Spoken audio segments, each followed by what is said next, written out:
Good morning, Philadelphia Eagles fans. Good morning, NFL fans, to week 5 of the 2018 football season. This week, our Philadelphia Eagles come back home and try to bounce back from a defeat of the Tennessee Titans and then reclaim mindset of victory against the Minnesota Vikings. There's so much to talk about, but I'm not going to let this go on forever, so I'm going to get to the point of certain things. Last week, our Philadelphia Eagles, my Philadelphia Eagles, lost to Tennessee Titans. And it was rough. It was really hard. And I know right after the game, I went ahead and made a rant video, like really right after the game. Like right after Corey Davis caught the touchdown, I took my camera, went right outside, and vented for about a minute and a half. And I very much focused on the officiating at the end of the game, which still, in my opinion, was very frustrating.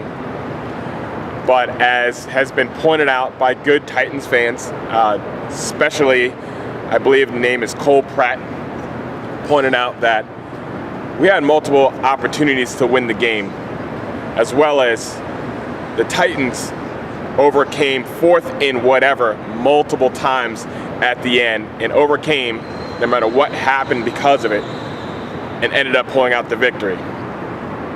There's some other things to think about as well, but taking responsibility for the loss in its totality, it really didn't come down to one play. Yeah, could you say the pass interference was this, that, and the other thing, but the realistic side from, especially other Titans fans, there were some calls missed in our favor, like the face mask in the beginning of the game that could have pushed things even further, and other things. So it was somewhat sloppy officiating on both ends. So I don't want to just say it's all on one play. And there's a lot of things that my Eagles did not do correctly, and they own, and they were in control over, the reason why we ended up losing the game. So I like to still officially say on video, sorry to all my Titans fans. Well, I'm not necessarily sorry for my rant, but I think it could have been a little better guided and more information. As I gave myself time to reflect on the game itself, I realized that there's some comments out there, the respectful comments, that were actually very true. So thank you to my good Titan fans out there. I still can't stand the whole tighten up, tighten up, tighten up, but I get it. That's your squad, that's your team, so represent, and you can represent on my channel for you respectful fans anytime that you want. Congratulations, and I hope we get another shot at you, maybe in the Super Bowl. But moving on, you have no choice. When you lose, you got to learn from it and you got to move on. You don't have time. That's why I love the NFL. You don't have time to sit there and dwell on the past, because if you sit there too long, then you're just going to stay there and you can't move forward. So it's time to move forward. This week, moving forward looks like playing the Minnesota Vikings. This is a rematch of last year's championship game. Well, yeah, bringing up the past, it's great to talk about winning 38-7. That's not our reality this year. This year, both teams are struggling. Neither team has a winning record. So this is starting to look like a must-win for both teams, which means desperate teams play a little different. And I hope it means for us, we gain a little bit more of our identity for the season, especially swapping over quarterbacks, but also dealing with some of the injuries that you just deal with in the NFL anyway. For Minnesota, it's very simple to me. It's Kirk Cousins. Kirk Cousins is considered an upgrade over Case Keenum, somebody that we faced last year. And how he plays dictates how Minnesota wins or loses. Because Dalvin Cook has not been the playmaker, I believe, and stat-wise, that Minnesota thought that they were drafting. It absolutely just hasn't been. And he might not even play during the game, or if he does play, he might be on a pitch count. So am I really too worried about Dalvin Cook? Not necessarily. But as an Eagles fan, and when I go over the things I'm looking at for my Eagles, because I'm going to focus a little bit more on us this week, I'm looking at like Kirk Cousins and Thielen. I'm looking at that matchup because that just seems to be what's been plaguing us all season. Yes, that's a real truck flying by. And yes, I'm going to continue doing these videos outside because that's how I roll. But looking directly at the Eagles, my Eagles, win or lose. we have to clean things up. This is where the honesty side of even when we lost, but even some of our sloppy wins. I mean, we're pretty close to being 0-4. If you really think about it. We have to clean things up. I wasn't gonna say the other thing that we just lost and the other teams, whatever, because that just, but we need to clean things up big time on both sides of the ball. The only part of our team so far that's been playing pretty consistent is our special teams.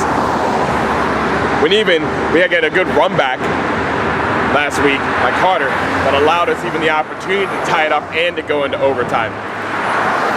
And our punter has absolutely been amazing. He's been changing the field for us, which is good, which is great. And Jake Elliott, for the most part, has been nailing all of our field goals. Good morning. So I can't really talk about special teams too much, but what I have to do is talk about our defense first. Our defense has been killing us this season because of multiple things. I don't want to just blame it on one person. Like, yes, will I be talking about Jalen Mills? Yes, I will. But there's a reason why our secondary has been struggling. Partly because of injury. Riley McLeod is no longer going to be playing for us this season, I believe, right? Which changes our secondary and the communication our secondary needs to have with itself.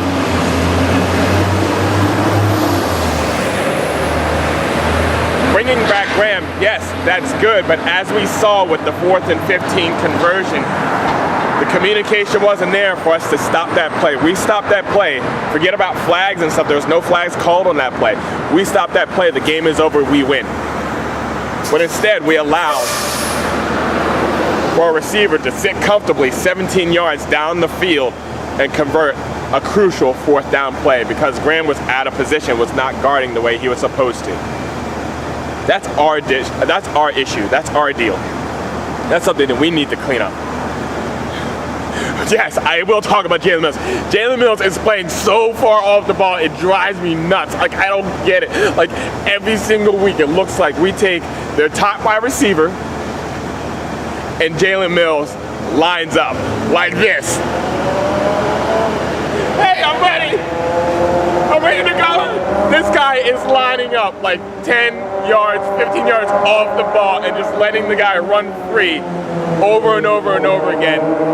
Catch it short, catch it short, catch it short. And then when they expect to catch it short, double move, deep, beat. It's every single week. We deal with this every single week. And it's just been the pattern, which is kind of crazy how when we're running into issues with Deshaun Jackson, we all run into issues with Corey Davis. But we stopped Julio Jones? Really? Really? That's just weird. But we have to do something different. Either put Sidney Jones there and play closer up, or we have to, Jalen has to be able to get up on that wide receiver, jam them, and change the route. But then you can't just blame it on him. You can't. Like, if you're a football person, you can't just blame it on him. Our defensive line has not been getting the pressure that we desire, because if you get pressure up there, you don't have to guard that long. You don't get beat by the deep ball because the quarterback is not on their feet long enough in order to throw it, to have the time to throw it. And it's not like we've been playing against the most mobile quarterback. Now, Marcus Mariota, yes, definitely a mobile quarterback. But these other quarterbacks are not the most mobile quarterbacks. So, you know what? Like Kirk Cousins, I wouldn't say he's immobile, but I wouldn't call him Marcus Mariota. It's kind of like one of those middle-of-the-pack kind of quarterbacks that you have to respect, that they can roll out and buy some time. But this falls, in my opinion, on Jim Johnson. The players, not Jim Johnson. Really? I just went back there? Jim Schwartz. Sorry, Jim. Jim Schwartz. You gotta start calling some more blitzes and getting to the quarterback one way or the other. Because right now, we're not getting there the way that we need to in order to affect the play and get in their head in such a way that they start making irrational decisions and we can capitalize on it. Simple as that. Put in whoever you need to for us to be not just competitive, that we can win. We've been close, but we need to seal the deal.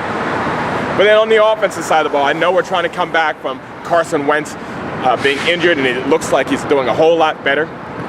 We're trying to get the tight ends involved in the game, and it seemed like Zach Ertz can do whatever in the world he wanted to do.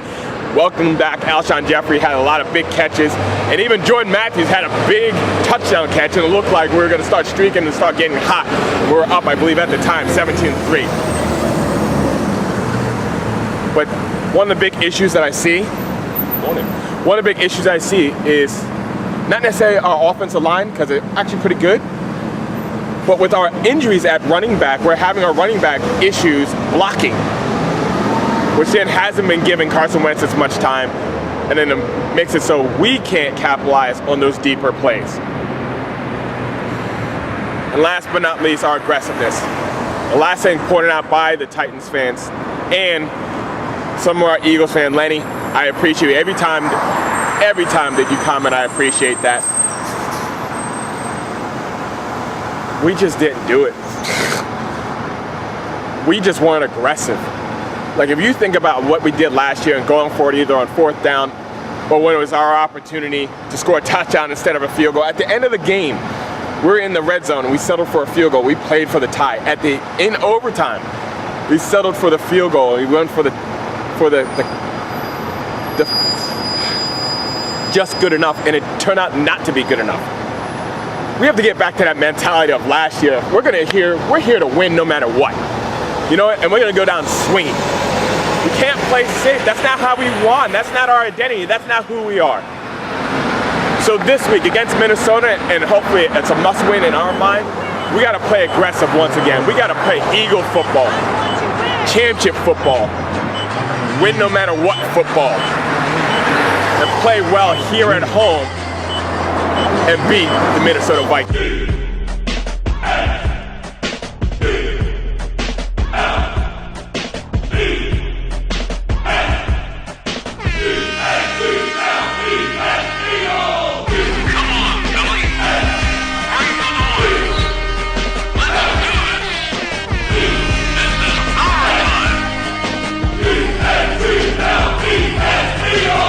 So this week, let's do what we need to do on our defensive line and get after the quarterback.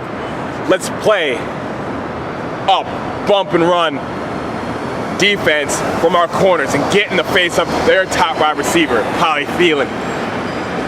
Let's be smart in our blocking schemes, and let's stay aggressive on our offensive play calling. And let's play Eagle football and play with a heart to win. Let's give it all we got, no matter what. If you're on the field, or if you're in the stands, let's do this together. Let's go Bird. Go Eagles. E-A-G-L-E-S, Eagles! Beat the Vikings.